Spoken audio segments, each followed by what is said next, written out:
Go ahead, Adam. Hey, Mark, how you doing today? I'm well, Adam. How are you? Good, thank you. Couple things, Mark.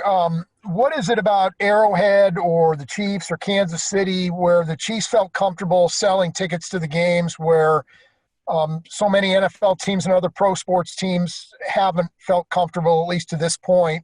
And also, at 22% of capacity, how many tickets is that exactly? Let me take that backwards or forward. So roughly 16,000 tickets out of 75 or so that we typically would have. I think what makes us comfortable is our plan. And I'm late, and I apologize for being late. I was on a league call, and we were talking about that, and I was asked to present to the league on our plan and our success this past Saturday, and our plan for Saturday, and our plan for Thursday for opening kickoff. And, we are very confident in our plan. We've said this numerous times, and we'll say it again, and we will reiterate it, that our plan is only as good as compliance and the following of directions, following of the protocol for our staff, for our players, for our coaches, for our fans. It's critical that everybody follow the protocols. But if they do, we feel pretty confident that we can do this. We're not alone. We are definitely in the minority when you look across the league. I think there are 5 or 6 teams that are going to go with tickets and fans in the stands for the first week. And then I know 6 to 10 are contemplating after week 2 or 3 and then beyond. So we take the responsibility very seriously. We understand, and I said this on the call that I was on earlier, we understand that, we've got to get this right. And we've got to be very diligent in our processes and our protocols in order to be successful, in order to have another game with fans. And we know that other teams and other leagues are going to be looking at us. I would also say we're not alone in sports, right? Last night, Sporting here in Kansas City hosted fans successfully, as far as I've heard. And other teams in other markets are hosting fans. So we're hopeful, we're confident in the plan, and we appreciate all the support we've gotten from medical experts who helped us put that plan together. Let's go to Herbie Teope. Go ahead, Herbie. Hey, Mark, thank you so much for taking a moment to chat with us. You mentioned discipline for folks, but there's also that human element that you always have to concern yourself with. So what kind of system is in place to ensure that the people who are charged to ensure that the safety policies are being followed are actively identifying and correcting violations, such as not wearing a mask when you're inside the stadium? Yeah, for those of you who are at the stadium, I hope you'll agree with this statement. In talking with Dr. Archer about what he has heard about our event last Saturday, protocols were followed. I was very impressed with our fans and their ability and their compliance with putting on their mask as soon as they are approaching someone. I was very impressed that parking in the tailgate area, they were wearing masks for the most part. And this is not an excuse, and I want to be crystal clear on this.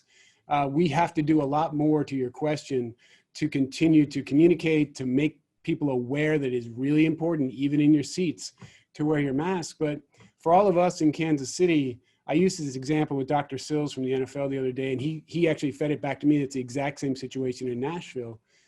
If you think about our experience over the last few months, where we're going out to restaurants and we're actually interacting in public, we're going to schools. My experience this past weekend in the plaza going to a restaurant with my wife is very consistent with our experience across any sort of public interaction. As soon as we get out of the car, we put our mask on. And when we're traversing to the restaurant, we put our mask on. We see the hostess to get our seat, we have our mask on. We walk to our table, we have our mask on. We sit down at our table, we take our mask off. And we don't put it back on in between eating and drinking, right? So our normal process is that. And I think that's one of the things that came across on Saturday was, I talked to a few of our season ticket members, and I said, I need to enforce this. I need to reinforce the importance of wearing the mask in the stands. And the dad looked at me and said, Mark, I wore the mask everywhere you told me to. I'm sitting in a seat, there's no one within 10 feet of me, and I'm with my family who I sleep with and eat with and spend all my time with without a mask on. I appreciate it, but it's 95 degrees and hot. I took my mask off for a minute. And I said, look, I hear you loud and clear.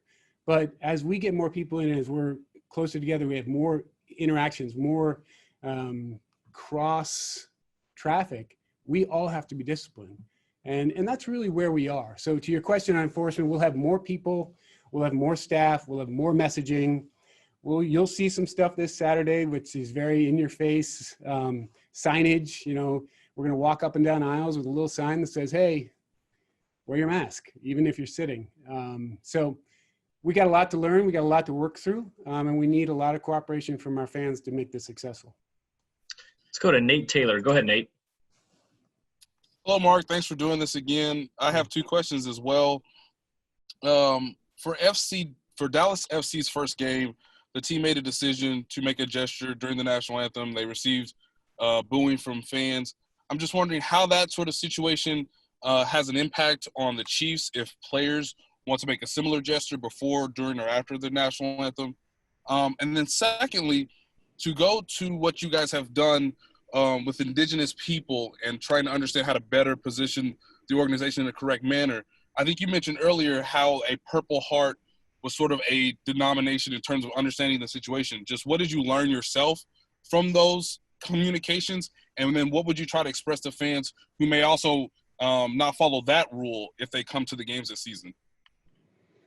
Okay, two very different angles on questions. So the first one, I would say we learned a lot from the FC Dallas situation. I think everyone across sports learned a lot from that situation.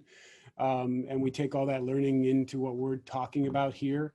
I think to your second question about the American Indian and what I've learned, I'd say I've been a bit redundant on this, so I apologize, but we've been doing this for 6.5 years. This isn't a new issue for us. And I shared some personal stories of, the first few meetings, Johnny Leonard reached out to me and said, can we have coffee? And he explained sort of, here's how this is viewed and here are some of the issues that we should be discussing. We set up a larger meeting with people and got into the depth of that. And I walked away from that first meeting, a little bit embarrassed about my lack of knowledge and a little bit inspired about if you have the knowledge, it becomes pretty clear. Now, everybody's gonna have opinions on all these issues and I respect that. But for me personally, I didn't understand what a headdress or a war bonnet was. I didn't understand what it represented. And to have an American Indian explain the sacredness of that and how every single feather is earned and what it means in their community, it's a pretty easy answer. Let's educate people. Let's share that story. Let's create awareness around that. And the great thing about our working group is that there's good discussion about it. Well, how do we do that? And then how do we have set a realistic goal? And the realistic goal we had was, if we can just explain this to a fan we see in the parking lot who's wearing a headdress, we feel confident we'd convert them into, you can paint your face, you can wear a crazy hat, you can wear a wig, you can wear a headband, you can wear jewelry, you can create your own character, do all that, be a fan. But understand, just throwing the headdress on because you bought it at a 5 and dime store and think it's cool, it's not. Let's go to Blair Kirchhoff. Go ahead, Blair. Hi, Mark. And just following up on that, you all, I guess last week when you announced the headdress and the face painting, you also said that you were looking at the Arrowhead chop as well. And I'm just wondering what goes into those discussions. Yeah, along the same lines of the discussion we had around headdress and war bonnet and face paint, just education. Again, redundant on the story, but the drum came back to Arrowhead as part of trying to bring the traditions and honoring the traditions that were started in municipal. We've all seen, many of us have seen that black and white footage of cheerleaders banging the drum as the players came down the walkway through the stands in municipal. And we were trying to figure out ways that we could bring that back. Again, a little bit embarrassed and inspired that we didn't realize the sacred position of the drum in the American Indian culture. When that was explained to us, we went to them and said, okay, how do we make this work? What are our options? What are the things that we can do? And that's where they came up with the idea and shared with us the idea of blessing of the four directions, blessing the drum itself, acknowledging what it is, and creating, again, awareness and education. So the drum has become a very big part of the Arrowhead experience. Has become a very big part of the opening of our games. We started to work and started some discussions about trying again to educate and make people aware of the sacred position of the drum in the American Indian culture, but also that it's seen as sort of the heartbeat of that culture. And when you hear things like that, it's easy to latch onto that and say, okay, it's kind of the heartbeat of the stadium too. And we can debate that, right? People can argue otherwise, but it is a way to unify our fans. It is a way to bring people together at that moment and other moments throughout the game. So how do we do that? And how do we do it in a respectful way? And that's what we're working on right now. I think one of the best things that has come out of this for us as an organization and the groups that we are working with is an understanding that it's going to take some time. This isn't overnight. These aren't things that we're going to be able to successfully change one way or the other overnight. And we're going to continue to work on that. And that's the communication we had around the drum. Go to Darren Smith. Go ahead, Darren. First of all, Mark, thank you so very much, and glad for this opportunity. I kind of got three questions I'm asking quickly, but the organization, what is the justification during these pandemic times to quote unquote price gouge 450% on the ticket prices? For example, there's a season ticket member who complained about their ticket going from $48 to $60. Now it's $260 for that same exact seat. Second, I know you all partner with Hy-Vee. Has there been any discussion with them about why they don't have stores in the 3rd and 5th district? And since you all reside in the 5th district, I know both Patrick and Tyron have credited you with spearheading this voter registration drive. I'm more interested in specifics, not in generalities on this, but again, you all reside in the 3rd district. I appreciate everything that you all are doing nationwide. However, as a voter, as a resident, as a former committee man, someone who's ran local and national campaigns, what have you all done specifically to this point, and who are some of the power brokers within the 3rd and 5th district that you've met with regarding registered voters? Because I haven't seen anything personally. I've offered my services to help register voters because I've done that before. And then finally, within that, we have 70 days until Election Day. What can we expect from the organization and the team on Election Day that will help African-American voters in Kansas City in the 3rd and 5th district get out to the polls? Because it's not necessary in Overland Park, Olathe, Blue Springs, North Kansas City. So I'd like some specifics if you're able to give that. Okay, I might ask you to remind me of one of those questions in there. That's fine. Let me start with voter registration. And I probably disagree with you that it's not necessary in other communities, because voter registration, say by that, just suppression more or less. Voter registration and voter engagement, I personally believe is very important. And the people exercising their right to vote, I personally believe is very important. To your question of what we're doing and how we're doing it. So I think Patrick, Tyron, others, really proud. I personally, and I know as an organization, we're really proud to be associated with those guys in their efforts. I appreciate that they've mentioned that we've had those discussions and I've been in those discussions. We have some plans to do things in and around this election that are going to be focused on, number one, awareness of the importance of voting. Number two, creating awareness of the ways people can register to vote, the ways people can engage, and doing that through the experts in that space. Rise to Vote, somebody the league is working with, somebody we are actively working with today. They've met with us as an organization. They're met with our players. They're going to meet with our staff as well as our stadium staff to make sure that everybody's aware of the opportunities they have to register to vote and to vote. To your question on 3rd and 5th district, I think one of the most compelling things that we can do to address that directly is we've got a plan right now, which is not final. And I'll share with you all that we're committed to doing it, but it has some challenges. We want to make Arrowhead a polling location. We want to create an opportunity for people to come to Arrowhead and vote. And in addition to that, with the awareness, you're going to see a lot of things around the highest points of awareness for us as an organization that are going to be focused on voting and the awareness of voting and ways to vote. One of the reasons that I personally, and I think this organization believes that that's a platform that we need to get behind, is the beauty of the vote. You can have different opinions. You can vote for different people, but vote. And that's really what we're trying to engage in. To your question on Hy-Vee, we've had a lot of discussions about Hy-Vee and their expansion plans. I honestly don't have a specific answer for you on whether they've looked at those districts. We've been working for many years since I've gotten here with leaders in the city on the food desert issue and how do we create more opportunities to create healthy options within those communities. And your first question was about, as you put it, price gouging. So let me just say this on that issue, because I've seen some reports on it. What we did in putting together our plan for how do we take a stadium from 76,000 seats down to 16,000 seats and equally and fairly distribute those tickets to our season ticket members. As you can imagine, when you do the math, it's pretty quickly, you can't. So what we did was we said all season ticket members will have the opportunity to move their tickets to 21. There'll be benefits and incentives to do that. We've locked in their pricing, flat pricing for next year. They have the opportunity to win free tickets to games. There are a lot of different benefits that are in there. Our season ticket sales staff has done a great job on.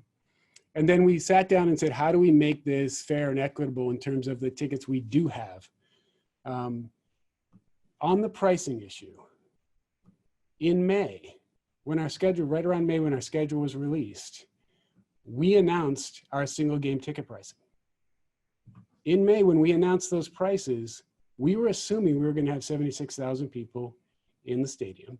And those prices were based on a lot of very complicated algorithms and data that we use to understand the market and understand what the value of those tickets are in this market. Before we reduced to 16,000 seats, before we went through any of these changes, we set those prices. We haven't changed those prices. They're exactly what they were. Those are single game prices, and they're based on the value of those tickets in the marketplace. I know there's been a lot, and we completely understand and expected the response because it is a significant jump. Number one, that's the value of having a season ticket plan. You have the benefit of those prices, those ticket prices being much below market value, but you're committed to the full season. The single game option gives you the option to pay a little more, in some cases a lot more, because you're buying one game. So you're not obligated to buy the full season. You're buying one game and you're paying what the market rate is. Now, I defend the market rate, and I think most of you who are in this, who are interested in this issue probably have already done the research. We're pretty good from a data standpoint, an algorithm standpoint, and our team of understanding what the ticket's really worth and being below that number. So even though, again, acknowledging that there's significant jumps, a person who buys a ticket to our Houston Texans game today at the price that we're selling it at can put that in the secondary market that minute and make more money, hundreds of dollars more based on their location. In some cases, a $400 ticket is going for $1,000 on the secondary marketplace. So what we're trying to do is be fair, but represent the market. Let's go to Therese Paler. Go ahead, Therese. Hey, Mark, how you doing? Thank you for doing this. Sure.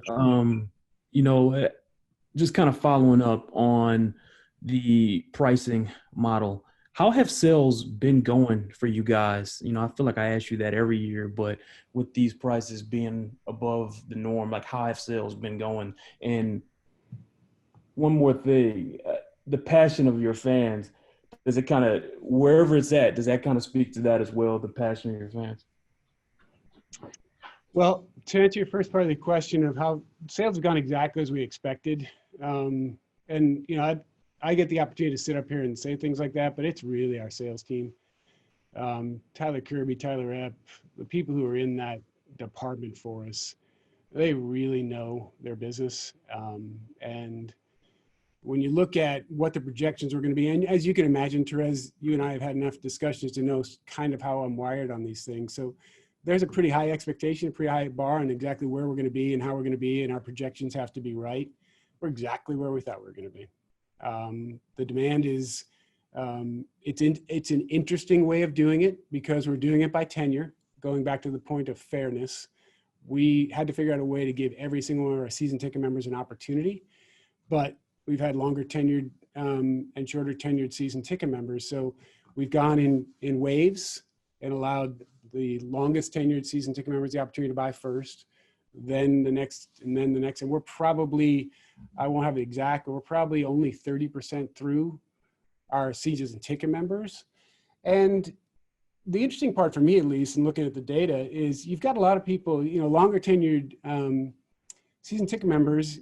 Again, it's a mix, but if you look at demographically, you could have some people who may be medically challenged, may have conditions, may be in our older demographic, and may be less likely to want to come to a game where they've got to go through all these protocols and do all these things. We believe that as we get, our projections show that as we get closer and to the newer tenured season ticket members, the percentage of people who buy within those pods are going to be much higher.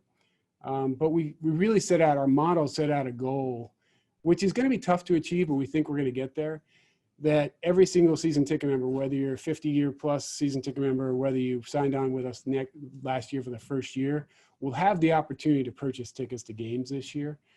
When you're talking about 17,000 tickets, 16,000 tickets, it's a tough math to figure out, but we feel like we're trending towards that. All right, guys, we've got time for a few more questions. Let's go with Sam Mellinger next. Go ahead, Sam. Hey, Mark, thanks for doing this.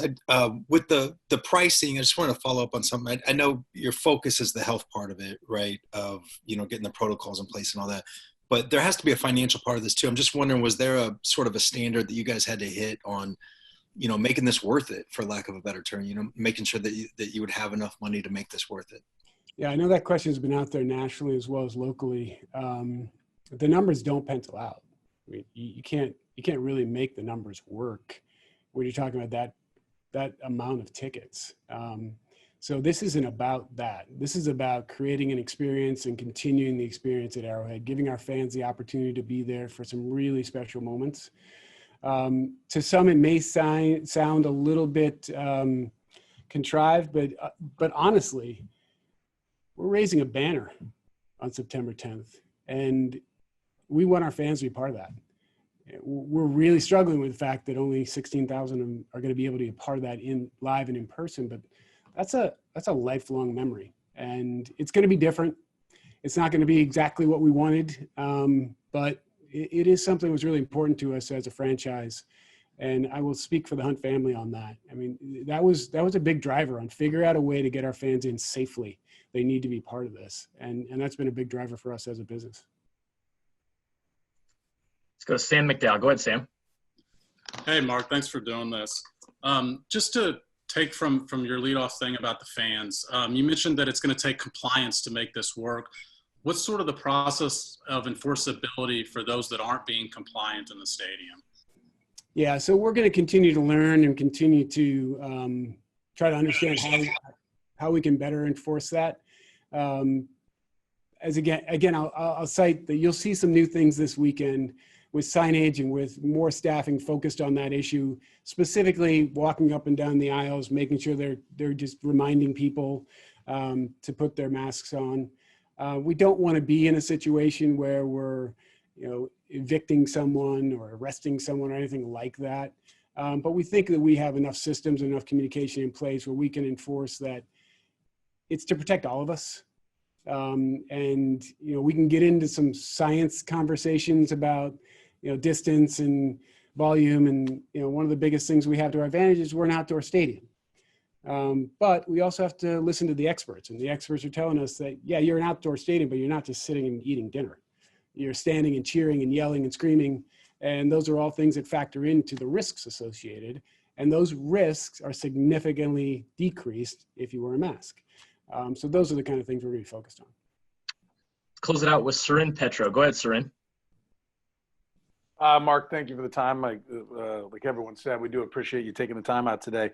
I'm curious, just specifically, you touched a little bit on the subject of, when the question was asked about the Dallas soccer team and kind of the reaction. I spoke with one reporter the other day who said that he has spoken with the Players Association and that they are definitely planning demonstrations, that they are coming. Assuming that's the case, are you going to be working with them to be a part of that demonstration? We had Bill O'Brien in Houston say he will be kneeling with his players. Are the Chiefs, coaching staff, the organization, Clark Hunt, working actively to be a part of the demonstration, or is it simply going to be a case where you stand back and say, okay, whatever you guys want to do it? Yeah, I'd go back to some of the things we said when all of this started to become as big an issue as it's become.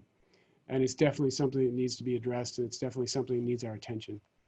If you go back to end of May, beginning of June, we as an organization, we sat and talked about this as an organization, players, coaches, football operations staff, our own executive staff. And we made a decision to shut our website down and just say right now, the important thing is to really, one of our principles, unite our community.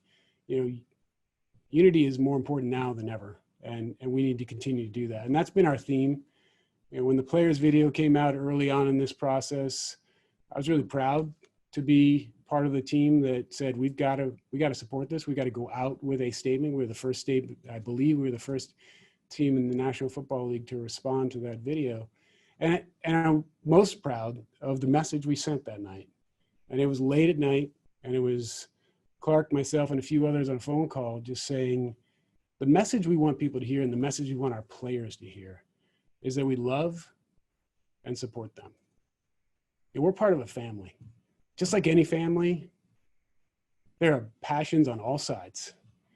And what we've said is, in discussions that I've been in with our players, with Clark and with Coach and with Brett and with others, let's love each other, let's support each other, and let's respect each other. And that's really what we're going to continue to do. We're going to meet and have more discussions about this, and you'll be hearing more from us as we go. But that's really the approach that we take to issues like this. Mark, we appreciate your time today. Thank you. Thanks, guys. Appreciate it. Hope to see you guys soon.